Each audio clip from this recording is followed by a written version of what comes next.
All right, we are down here in the wood shop and we're gonna load up our candle holder file onto this computer. So first thing, clear off the CNC, take a brush, make sure there's no dust or no splinters or wood because that's gonna affect the Z height. You need to make sure it's all clear. You can grab a vacuum. This is like the very first step. It's gotta be clear and flat. There's a piece of wood on here. It's going to affect it laying flat here. Okay. Second thing is this box here controls the motor. Flip that up vertically.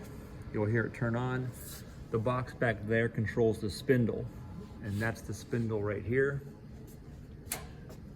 You can pull this down just by magnets. There is an end mill. I was cutting something last night. There's a spindle, or sorry, that's the collet. This whole thing spins, and so this is the collet, and this is the whole thing, the spindle. Here's the gantry. This is the x-axis. This whole gantry comes back and forth on here. This is the y-axis. You can see it's kind of toothed gears. There's the motor back there. And then the z-axis motor is right here that moves this thing up and down. All right. So that is and then the origin for the whole machine is up in this corner.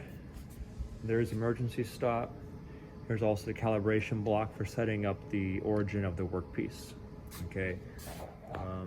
Here's where we keep some a driver to drive in some screws for securing the wood. There's the wrenches back there. There's some end mills and collets in this box. I just ended up finishing something so I didn't put it all away, but normally this would all be put back inside the box, cleared out. An extra keyboard if you want, some WD-40 for lubricant if you're cutting aluminum, and that's generally it. We're gonna come in here and open up Mach 4. The motor has to be turned on before you open up Mach 4. If you do this first, it'll give you an error because it doesn't recognize the CNC if it's turned off.